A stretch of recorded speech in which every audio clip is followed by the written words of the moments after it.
This episode of Rhizome is brought to you in part by the Synthesis Security Group and Fuzzy Wuzzy Signal Processing, a venture of Ian Swanke. Copyright 2026. All rights reserved.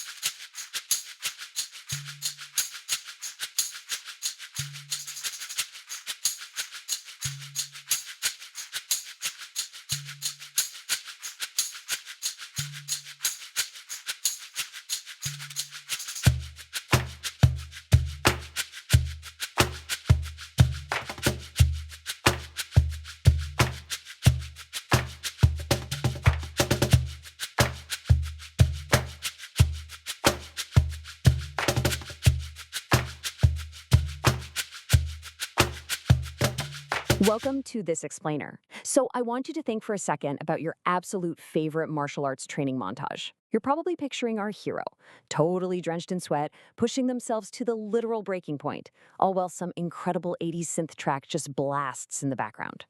We all know these sequences, right? They're iconic. But today, we're going to dive into a fascinating revelation that completely flips the script on what you're actually watching. We're going way beyond the push-ups and the kicks to uncover the deeply coded psychological and alchemical blueprints hiding right in plain sight.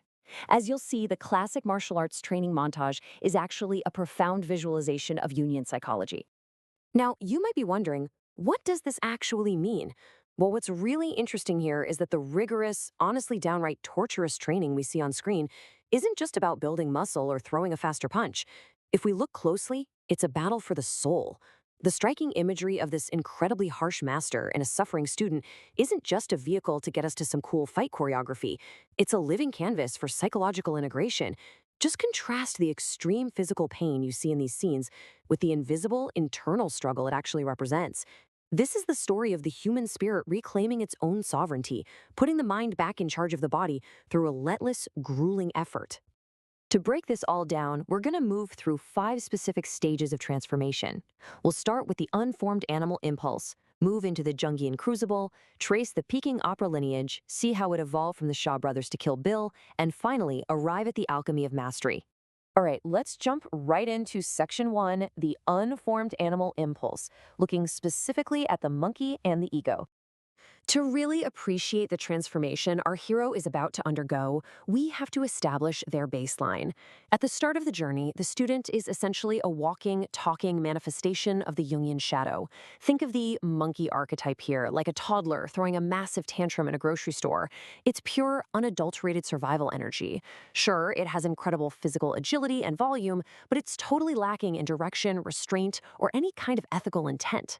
It's completely unrefined, super reactive to every little stimulus, and operates purely on the desire for immediate gratification. There's zero moral weight to this energy yet. It's just this raw, unformed impulse that desperately needs shaping. The practitioner essentially begins their progression as the stone monkey, tracing the mythic blueprint of Sun Wukong, the legendary monkey king from Chinese folklore who was literally born from a rock. The student starts as this unpolished, dense, virtually indestructible baseline of raw physical conditioning, but they can't stay there. Through agonizing practice, they shed this shadow, transitioning through the intermediate wood stage where they begin to learn form and structure. Ultimately, through unyielding dedication, they evolve into the highly refined, strategic iron and flying methodologies. Basically, the raw rock of their ego is slowly chiseled into something capable of flight.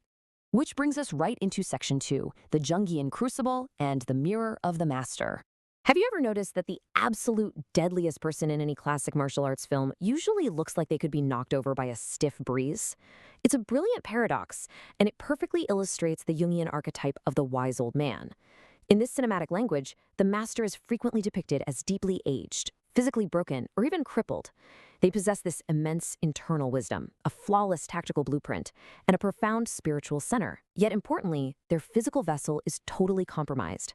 They literally lack the ability to execute the wisdom themselves. So what we get is a perfect psychological mirror. On one side, you have the master's stillness, paralyzed intent and crippled limbs housing vast, untapped knowledge.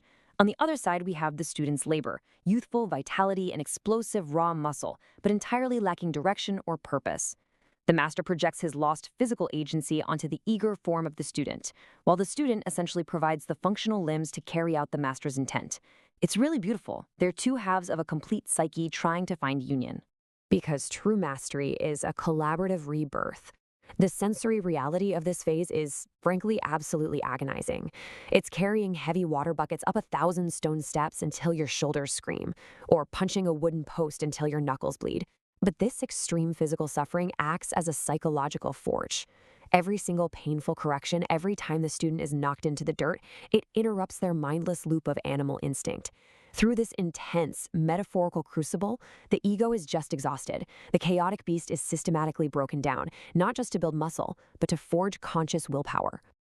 Okay, let's transition to Section 3, the Peking opera lineage, looking at its theatrical genesis.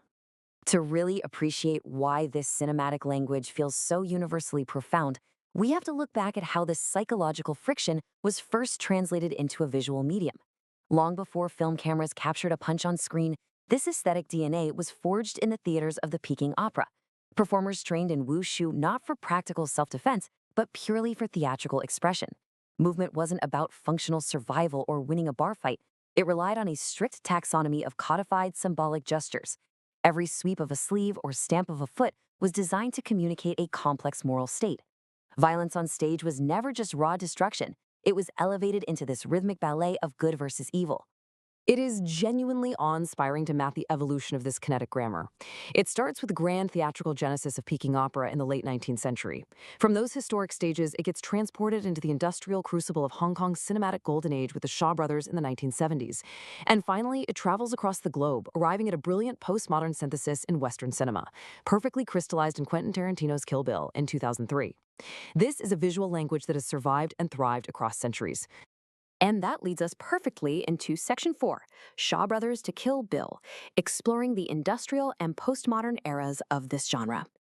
Let's step directly into the 1970s, where this theatrical discipline became an institutionalized global pop culture phenomenon. During the famous Shaw Brothers era, visionary directors and choreographers like Liu Chia-liang were recruited straight out of traditional Chinese opera schools. What's so brilliant about his work is how he translated that rhythmic theatrical staging onto the screen. By utilizing the ultra-wide ShawScope format, he preserved the intense spatial awareness of a theater stage. He framed fight sequences as unbroken, living tableaus rather than shaky, hyper-edited brawls. You could see the complete flow of energy and the full realization of the forms. Within this massive studio system, they perfected the structural centerpiece of the training sequence we all know and love. The Shaw brothers permanently institutionalized the master-student dynamic, gifting culture with the uncompromising, downright cruel master archetype, most famously embodied by Pai Mei. You know the type, the white-haired tyrant dramatically stroking his incredibly long eyebrows, accompanied by a loud zooming camera crash every time he glares. But his salt-of-the-earth cruelty wasn't just for shock value. It was established as the absolute necessary crucible. Without his tyranny, the hero would never experience the psychological shift required to win. This brilliant grammar proved so enduring that Quentin Tarantino hyper-stylized these exact conventions in his epic Kill Bill. He signals his immense debt right away, opening with the vintage Shaw Brothers logo and the classic ShawScope banner. He directly bridges the lineage by casting actual Shaw Brothers veteran Gordon Liu to reprise the role of the tyrannical Pai Mei. When we watch the bride punching solid wood from an inch away or hauling buckets of water up a mountain, it perfectly mirrors those historic torture and technique trials. She is forced to shed all of her Western vanity and ego to undergo a profound Eastern rebirth. It just proves that this centuries-old grammar still retains its mythic power today. Finally, we reach Section 5, the Alchemy of Mastery, which is all about conquering the self.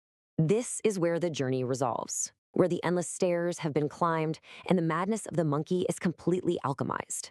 There is a fundamental psychological shift that happens right at the climax of the training montage. The student starts their journey in a state of mimicry. They're simply copying the outward forms of the beast, relying on mindless reaction and raw instinct. But as the physical discipline intensifies, the true magic happens. They arrive at mastery. Notice that they don't suppress or hide their primal shadow nature. They don't pretend the beast isn't there. Instead, they channel the beast's speed and ferocity through deliberate intellectual control. They take conscious ownership of that primal power. So what is the ultimate core thesis to take away from this explainer? It's the result of this incredible alchemical process. The stubborn ego is completely broken down by relentless designed suffering. The internal madness is not hidden away in a dark corner of the mind. It is brought into the light and it is mastered. This grueling crucible births something magnificent, the ethical protector. Moving away from being a self-serving creature of chaotic impulse, the student achieves total, harmonious control over their body, their breath, and their intent. They have successfully and completely integrated their shadow. As we wrap up this explainer on somatic and psychological integration, traveling all the way from the mythic stone monkey through the cinematic lens of Shaw Brothers to the blood-soaked steps of Kill Bill, I want to leave you with a final, provocative thought about your own personal journey. In the face of adversity, will you succumb to the chaotic shadow, letting instinct and reactivity rule you? Or will you endure your own crucible of discipline, accepting the pain of growth to truly master the beast within? Thank you for exploring this with me today.